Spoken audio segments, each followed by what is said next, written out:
of the map right now with Ling and also with Benedetta. There's a lot of things that they can do, and especially now that this opportunity knocks on them, they need to take this window as Oniv is also waiting for the right timing to strike back.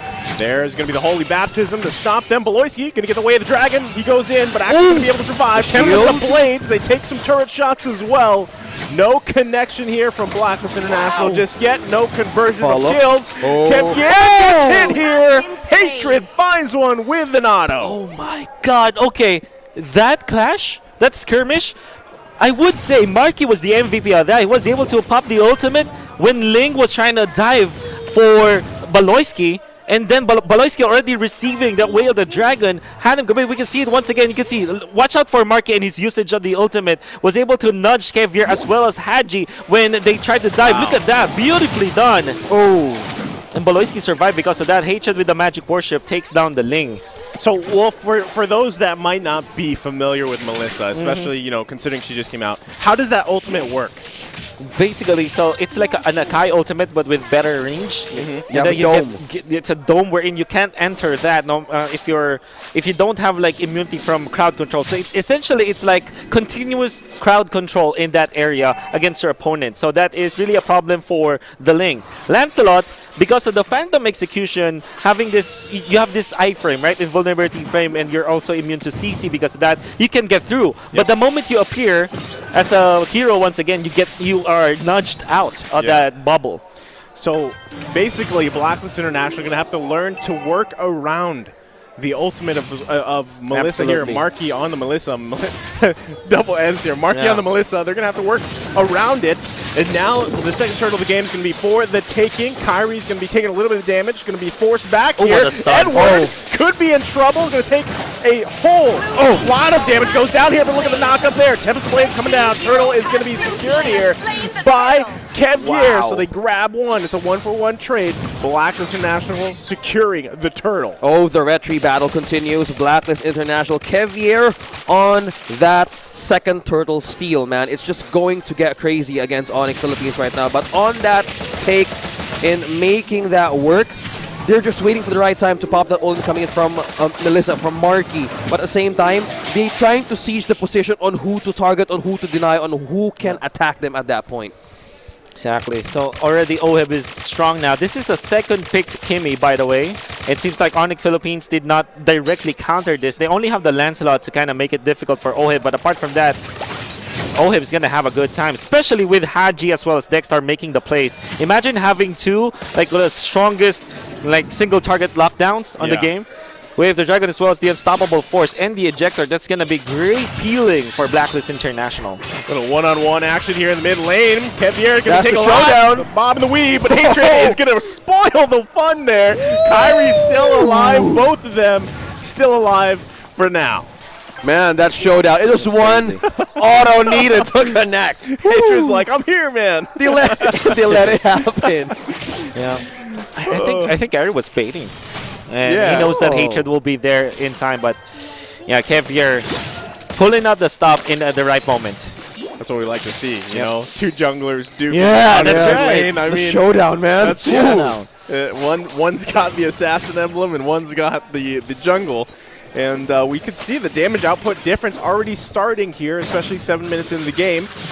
Edward going to go ahead and clear out those minions. Again, this is not the typical Eternal battle that we see usually here, but so far I want to say Edward's making this Benedetta work for now. Again, when you have a Benedetta, you also get to use that as a win condition later on in the game. Yeah, one thing special about this is the skill set of Benedetta. You can totally dodge the skills, and also using the elapsed daytime to utilize the passive and the damage.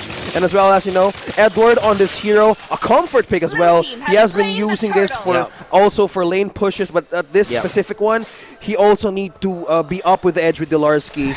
I really like this adjustment from Blacklist International. Throwback to MPL Season 7 when Benedetta was like the absolutely most broken pick. Yeah. And, you know, they didn't choose the Uranus. Instead, they went for the Benedetta as the pick for Blacklist International. In a way, this is like Uranus, but Benedetta is able to like also muster the split push as well as the wave clear that the Benedetta has, but only faster, because that's the thing with Benedetta, right? You can just you can control the lanes easily because of your global presence, because of your unlimited dashes on this hero.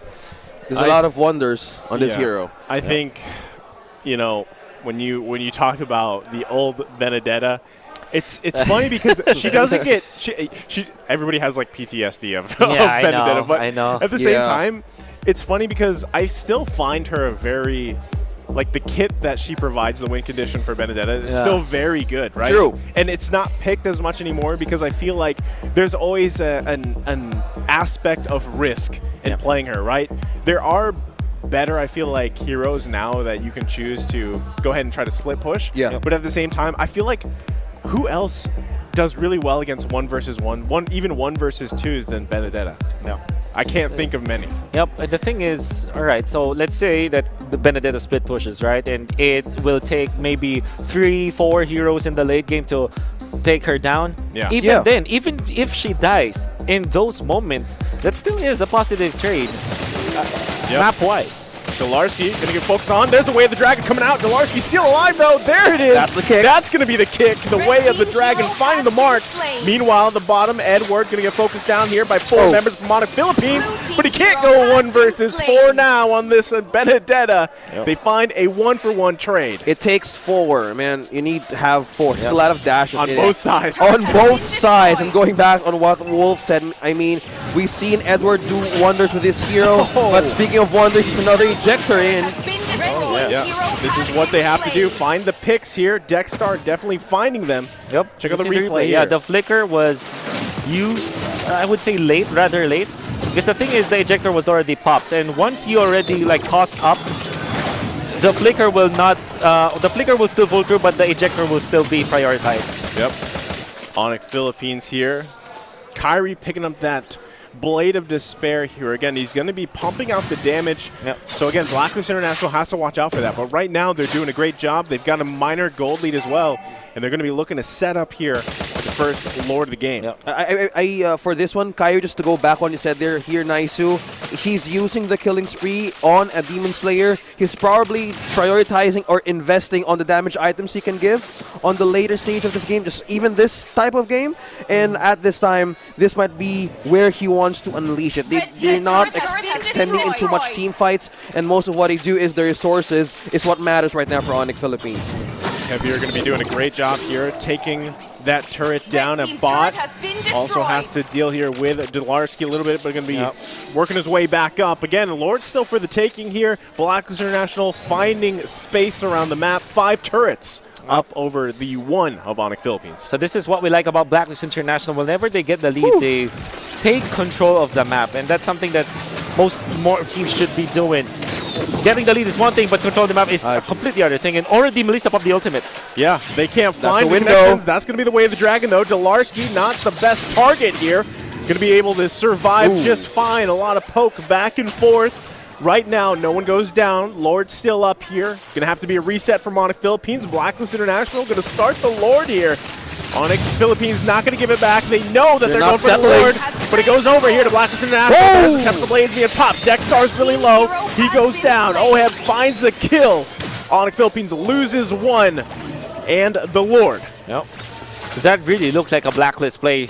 And this is really giving a lot of like nostalgia to all of our viewers out there. The way that they poked Oniv Philippines after the commitment of the Haji, immediately just regrouping together and then focusing the Lord. It actually prompted Oniv Philippines to dip back to the Lord, even when Baloyski didn't have the mana anymore. That's why Oniv Philippines didn't have like as much sustain in that fight. Because Baloyski already was planning to go back to the base.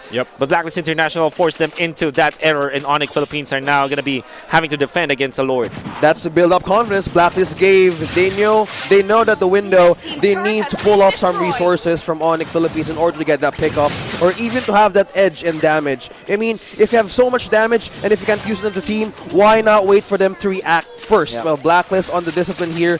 They're trying to get their points in. And mostly the control also is being on their side, Naisu. Upside here, Oniv Philippines has some decent clear, and this is still just a regular Lord.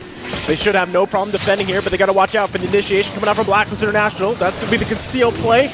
Not able to find anyone just yet. Oniv Philippines still there. There's the toss-up, but Oiski's in trouble.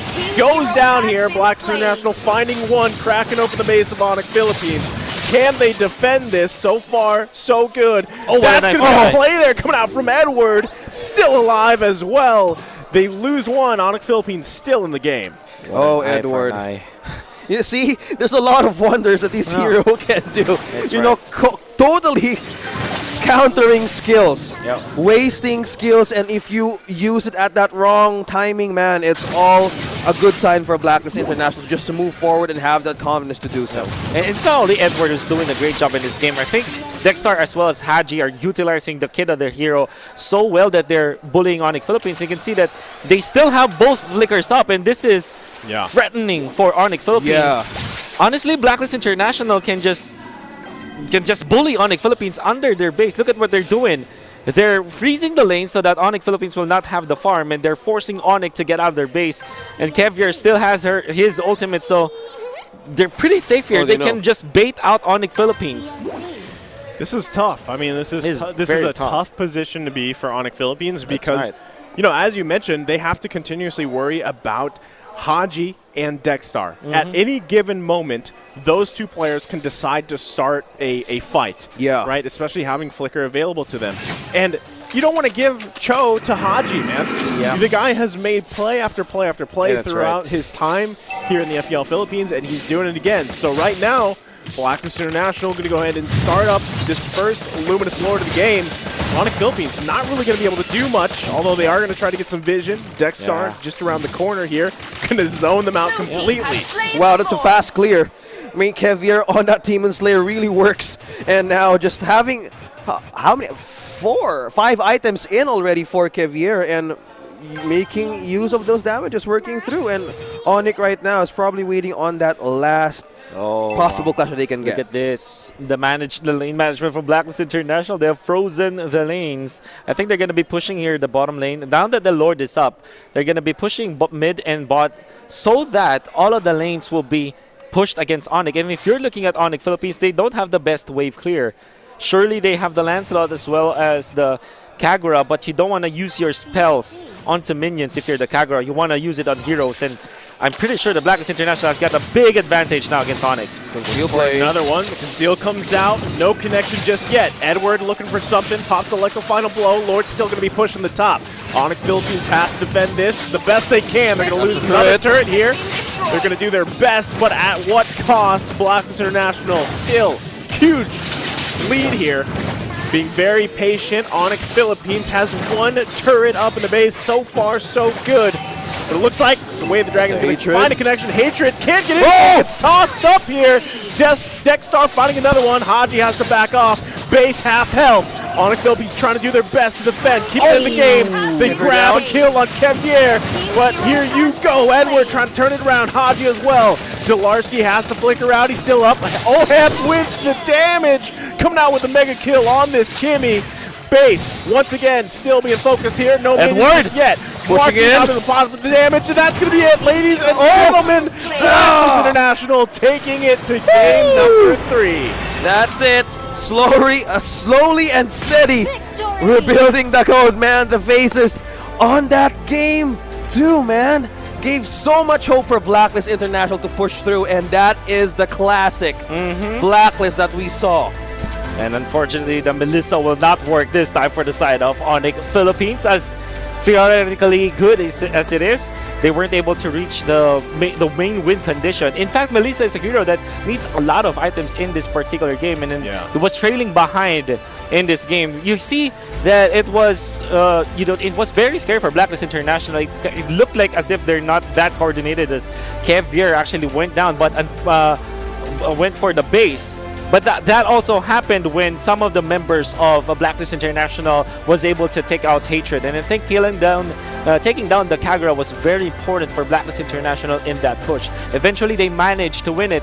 But the real reason why Blacklist International was able to win this is because of how well they managed the map. I think that's the real reason why they won this game. Yeah, the map management and also the burst, the takedown priority on that Kagura. There's a lot of things to matter on the Black International damage output, and what Oniv was trying to do there is to soak up the damage, but if they went on that step that they just move forward, that could be the end. But on that last defense, they are still a hard shell to crack.